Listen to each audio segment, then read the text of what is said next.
país. Por agora mesmo, vamos aquilo que nós gostamos de fazer, não é? Conversar de forma aberta e descontraída, sempre com um pendor académico que se impõe, para além dos factos sociais que nós levamos ao público, há também a necessidade de mantermos aqui a conversa necessária. Vamos falar um pouco sobre a questão da oratória social, não é? Há quem diga que os engenheiros não podem ter o domínio da retórica e argumentação, porque eles trabalham com a mão, então não podem, digamos, usar a voz e quando estão diante de público acabam por cometer algumas situações, digamos, consideradas erradas, não é? Diante do público, em reuniões, em conferências, enfim, sem esquecer que o conhecimento não ocupa lugar. Por isso mesmo é que vamos à conversa aqui com Gelson Kanda, que é consultor e também homem ligado ao empreendedorismo e a inúmeros projetos sociais, daí que dentro do seu programa de atividades também tem levado a cabo a abordagem sobre a oratória social. Gelson, muito bom dia. Bom dia, Luís Manuel. Bom dia, os telespectadores da Palanca TV e restrito à primeira página. Pois bem, assim, em nota de introdução, é a realidade que nós temos quando ouvimos muito falar de oratória, que os homens da engenharia não estão muito abalizados em matérias de comunicação. Exato. Deve-se inverter este quadro. Automaticamente. É urgente isso, porque primeiro dizer que a oratória é uma ferramenta da arte de bem falar e precisamos compreender que, independentemente da minha posição, da tua ou a nossa posição, nós precisamos de ter o preceito de bem falar, de melhor informar e de termos a credibilidade assertiva da forma como vou passar as minhas ideias. E isto, Luís Manuel, estamos numa sociedade que hoje a dinâmica, de uma forma muito direta, exige do profissional a credibilidade e o instinto da argumentação, a capacidade argumentativa precisa estar à tona para poder se justificar tudo aquilo que tem como profissional ou como base profissional diante das suas atividades ou daquilo que ele faz.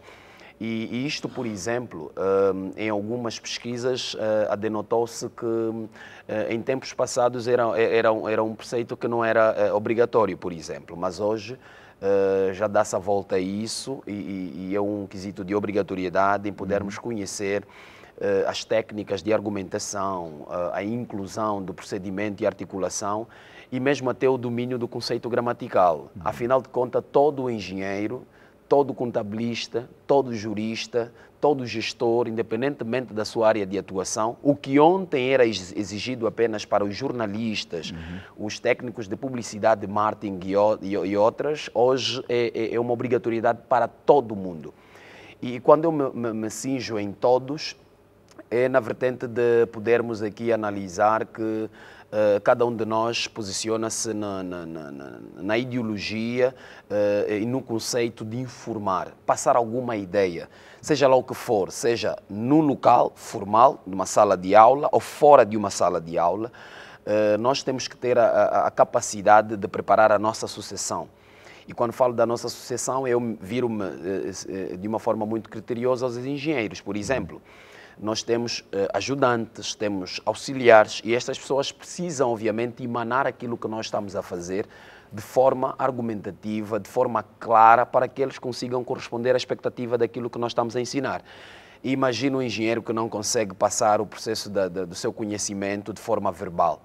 Porque quando nós falamos da oratória, nós estamos a falar de um conceito verbal e não verbal. Esta temática de oratória social é uma abordagem muito recente. Muito recente, Luís Manuel. A oratória social, ela pega-se naquilo que é a responsabilidade do ser, do profissional, na informação. É oratória social, primeiro, oratória, domínio de técnicas do bem falar, arte de falar ao público. Quando falamos de público, nós estamos a falar principalmente num conjunto de pessoas, mas aqui, para clarificar as pessoas, a oratória não treina apenas para quem vai falar para um monte de pessoas, mas sim para quem vai falar para uma pessoa apenas também. Vamos assim usar essa linguagem muito simples para poderem compreender.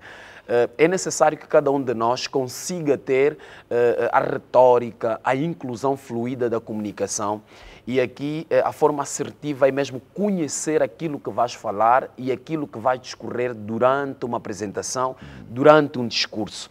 E se nós verificarmos isso, Luís Manuel, falta, por exemplo, em alguns políticos da nossa praça, e mesmo chamar a atenção a isso, porque a palavra tem um poder, tem uma força. E nós precisamos ter o domínio da persuasão. A persuasão nós dentro da oratória dominamos como gatilhos de prender a atenção da pessoa. E quando nós prendemos exatamente a atenção de quem está a nos ouvir, tem mais probabilidade ou temos a probabilidade de conseguirmos inculcar nesta pessoa o domínio daquilo que nós precisamos. Então é necessário que conheçamos isso, por isso é que apareceu a oratória social. E social é o relacionamento das pessoas, é a convivência, é na realidade o bem-estar, e nós precisamos elevar o conceito e a responsabilidade de falar como o tento principal para o desenvolvimento das sociedades. Por exemplo, imagine que se eu não tiver o poder da fala, dificilmente desenvolvo a educação na minha casa, porque todo o preceito educativo, ela passa na inclusão da concretização da fala. Eu preciso falar aos meus filhos aquilo que precisam fazer, ou que devem fazer. Eu preciso transmitir à minha esposa aquilo que deve fazer e aquilo que não deve fazer. Tudo o que eu quero aqui passar às pessoas é que concretiza-se por intermédio da fala. Pois bem, durante o processo da retórica e argumentação, alguns críticos, que não diria críticos, mas teóricos, abordam muito sobre a questão do patos, ethos e logos, não é? A forma como o orador deve influenciar no raciocínio lógico de quem estiver a acompanhar a abordagem ou o discurso. Mas hoje nota-se que, tecnicamente, as pessoas ainda temem quando estão diante do público e os olhos ficam fixados diretamente para a pessoa. Não seria que durante o processo de formação estas pessoas não compreenderam que durante o discurso não pode se fixar os olhos, mas estar como se diz, no teto, né, da cabeça. Exato. O que é que falta nesse processo de formação? Olha, Luís Manuel, é uma pergunta extremamente importante e acho que vamos responder aqui de forma técnica. Porque a reação do público pode condicionar a maneira como discursamos. Exatamente, exatamente. Quando nós falamos de pato, ethos e logos, nós estamos a falar dos três processos argumentativos ou teóricos da inclusão de Aristóteles. Dentro daquilo que é a obrigatoriedade da oratória, existe um dado posicionamento de quem vai informar. Já são conceitos técnicos. Por exemplo, a primeira ideologia, a responsabilidade, primeiro termos o domínio daquilo que nós vamos falar. Precisamos conhecer exatamente aquilo que vamos passar para as pessoas. O que eu estou a dizer é que precisamos ter uma fonte científica, uma fonte filosófica ou uma fonte empírica para darmos sustentabilidade àquilo que vamos informar. Segundo, precisamos, na realidade, termos o traquejo da comunicação. A comunicação, ela situa-se em dois componentes, a comunicação verbal e a comunicação não verbal. A comunicação verbal é a correspondente por meio de palavras. Nós usamos a fala, usamos a voz, usamos a projeção do tom e tudo isso, ela contribui para a evolução ou a informação daquilo que nós precisamos passar. E quando tivermos que usar exatamente a projeção ou a comunicação verbal, nós temos que exatamente conhecer primeiro qual é o meu tom de voz, qual é o meu volume de voz, qual é o meu domínio de articulação das palavras. E aqui, Luís Manuel falou muito bem, eu vou trazer dois grandes elementos, também Aristóteles e Quintiliano fizeram referência no estudo da oratória, que é acerca da retórica e a eloquência. Retórica é a retroatividade do processo da entonação de voz na projeção das palavras. Quer dizer, o som que emitimos, o retorno que causa na percepção, na assertividade daquilo que estamos a informar, isto é que os especialistas consideram de retórica.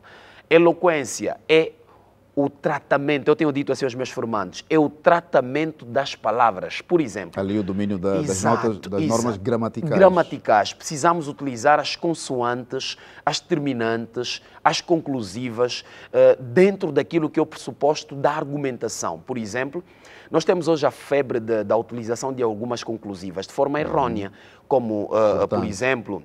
Os portanto, no entanto, entretanto, de facto, concomitantemente. Aí os famosos conectores. Exato. Nós, dentro da língua portuguesa, estes elementos têm uma utilidade para levar a quem está a ouvir ou ao público. Por exemplo, de facto, é um elemento que serve para culminarmos o nosso raciocínio. De facto, estarei na Palanca TV. No entanto, não sei por quanto tempo é que lá estarei. Quer dizer, nós precisamos compreender, no contexto gramatical, quais são as obrigatoriedades e as principais funções destes indivíduos, destas ferramentas. Primeiro, conhecermos o contexto gramatical, a língua portuguesa. O outro elemento da comunicação verbal, ainda na palavra, é, na realidade, a dicção. E lembro-me que, quando recorremos à dicção, muitos acham que, pura e simplesmente, devem ser os jornalistas que devem ter domínio disso. Mas engana-se quem pensa isso, porque, quando falamos da dicção, nós estamos a falar naquilo que é o conceito da forma como as minhas palavras vão soar no ouvido de quem está a me ouvir. A dicção é a eficiência cordial da oratória. Quer dizer, quando nós identificamos a dicção dentro do processo da oratória, estamos a dizer que o indivíduo fala bem. Dali, a responsabilidade da oratória em dizer que, se pelo menos quiseres dominar, se tiveres a essência de dominar esta ideologia, precisas conhecer a retórica e a eloquência para produzir a dicção e, concomitantemente, conhecer a própria oratória. E na comunicação não verbal, é o que nós utilizamos todos os dias, são os gestos, são os movimentos. Por exemplo, nós podemos comunicar de forma gestual, só gesticulando as nossas mãos, só o nosso corpo. E nós precisamos articular as nossas palavras com a comunicação não verbal. O que eu quero dizer é, normalmente eu tenho dito, se prestarmos atenção nos movimentos dos jornalistas, nós vamos ver uma simbiose entre o gesto e a fala. Normalmente as pessoas não prestam atenção nisso, mas eles levam a ideia, ou os jornalistas, no caso vocês, levam a ideia de que as minhas palavras dizem as mesmas coisas que os meus movimentos. Por exemplo, se ele disser, olha, bom dia, as mãos têm que acompanhar, bom dia. Isso traduz automaticamente a boa recepção, a boa-vinda, a boa estadia. E nós precisamos entender o domínio exatamente de cada expressão de gesto dentro do preceito da oratória. A outra coisa também de extrema importância é como nos movimentamos de frente às pessoas. Primeiro, existem sociedades que o movimento acaba por ser um preceito de educação. E nós temos que entender que... Em outras realidades é falta de respeito. Exato mesmo, por isso é que eu trouxe esse preceito da educação. Se nós, por exemplo, nos movimentarmos de 15 em 15 minutos, de forma articulada, de um ponto para o outro, acabamos por prender mais as pessoas e cansarmos menos as pessoas em toda hora acompanhar os nossos movimentos. Em algumas sociedades dizem, quanto mais se movimentar, estás a faltar respeito às outras pessoas. E principalmente se tiverem entidades e etc. Então nós temos que interpretar isso segundo a nossa ideologia. O pretexto da comunicação não verbal é para levar à concretização daquilo que nós estamos a passar por palavras. E é exatamente isso que nós temos que informar aos telespectadores, que a oratória é um domínio de técnicas e essas técnicas precisam ser conhecidas. E terminando aqui, por exemplo, na questão que me formula, respondendo o que fez, a questão que fez sobre o olhar, nós chamamos o olhar pleno. O olhar pleno, ele cinge-se automaticamente no ponto de referência que nós vamos poder ter na pessoa em que nós estamos a dirigir as nossas palavras. Por exemplo, nunca se olha no fundo do olho das pessoas, ou melhor, do teu público, porque isso pode causar muitas consequências. Primeiro, pode causar o chamado branco, que é a dispersão do conhecimento, que é o esquecimento. Pode causar o nervosismo, que nós consideramos dentro da oratória como um conjunto, a adrenalina, um conjunto de pressões orgânicas que o corpo emite sobre si, pelo clima que está a viver. E também podemos causar o tédio, que é aquela forma retraída de achar que não estás a passar a forma positiva e com isso, se calhar, ter a ideia de que os outros sabem melhor do que você. Então, nós precisamos dominar exatamente aquilo que estamos a falar. E isso na nossa praça política, principalmente, no nosso mercado empresarial, principalmente, se precisa, porque um empresário, um empreendedor, precisa dominar as técnicas de argumentação. Porque quem vai tomar a referência da relação de negócios, da relação de parcerias, de aquisição dos teus produtos, precisa ter a certificação de palavras ou por palavras daquilo que vai adquirir. E é exatamente isso que nós precisamos. Quem quer que seja, não importa, desde que você esteja interagindo com o público, deve ter o domínio desta ferramenta. Aliás, não é em vão, Luís Manuel, que o diálogo é o tento mais importante para a dissertação de qualquer problema dentro das famílias. O poder da comunicação. Quem tem uma comunicação fluida consegue dirimir os conflitos dentro do pendor familiar, do pendor empresarial e do pendor social. Então, nós precisamos conhecer que falar bem não somente deve ser encaminhado para os especialistas de língua portuguesa. Não. Muitos também fazem confusão quando nós falamos da arte do bem falar. Por exemplo, desculpa, aqui a obrigatoriedade de conhecer a língua portuguesa no seu todo. Não, nós estamos a falar de conhecer as técnicas de argumentação. Nós, por exemplo, para termos um vocábulo fluido, não precisamos conhecer a essência da língua portuguesa no total. Precisamos apenas ter a estima e a cultura de lermos, de investigarmos, de nos atualizarmos diariamente daquilo que tem sido a dinâmica social. E aqui o alerta para os engenheiros, não fujam, por favor. Não, tal já como agora se tem dito, a matemática é um bicho de 7 cabeças. Nós que não conhecemos muito bem, assim, de forma complexa a matemática, exato, não conseguimos fugir.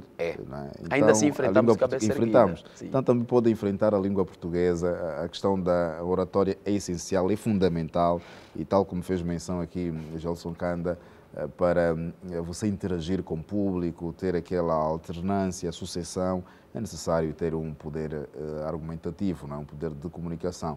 Não procure, por simplesmente, errar e dizer que eu sou engenheiro, não posso falar devidamente o português. Então, é um pensamento contrário e devemos evitar. Gelson, estamos mesmo a finalizar aqui a conversa. Já sabemos que é uma pessoa ligada a inúmeros projetos sociais. Como é que estão os seus projetos para esta altura? Graças a Deus, estão a caminhar.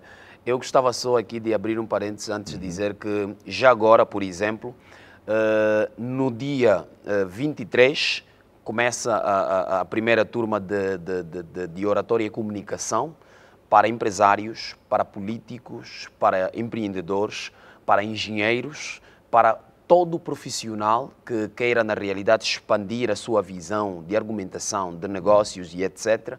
E principalmente para os recém-formados, no caso, estamos a falar dos recém-licenciados. Vimos aqui um leque de estudantes que receberam agora até dezembro vai ser assim a febre. Então, nós queremos aqui convidar a todos, por favor, no dia 23 começa o curso de oratória social. Isto vai ser na Mediateca do Kazenga, todos os sábados, será das 10 às 14 horas. Teremos uma carga horária de 4 horas para podermos conhecer na sua essência e terá uma duração de 4 sábados. Dizer que a inscrição vai se fazer apenas pelo contacto telefónico que eu vou poder aqui avançar, 934 53 94 39, repito, 934 53 94 39, poder apenas ligar e vai saber o que é necessário para fazer parte. E por outra, quanto aos projetos, nós estamos bem encaminhados. O projeto Eu e os Outros é um dos projetos que já está a ser uma marca em Angola, graças a Deus, que está a vir para poder ajudar naquilo que é a massificação formativa. Em Luanda, não é? Continua. Nós, em julho, vamos fazer o lançamento já na mediateca do BIE e, consequentemente, na mediateca de Malange. É um projeto que tem o apoio total da Rede de Mediatecas de Angola. É um projeto de massificação profissional para parte dos jovens. É um projeto que vem aqui fidelizar, facilitar o jovem na formação profissional de forma simples e fácil, barata, aliás, paga simplesmente o certificado e a inscrição. Isto vem para ajudar principalmente o estudante, o jovem desfavorecido dentro daquilo que é a sua área e rotina profissional. Gelson, muito obrigado, sucessos, muito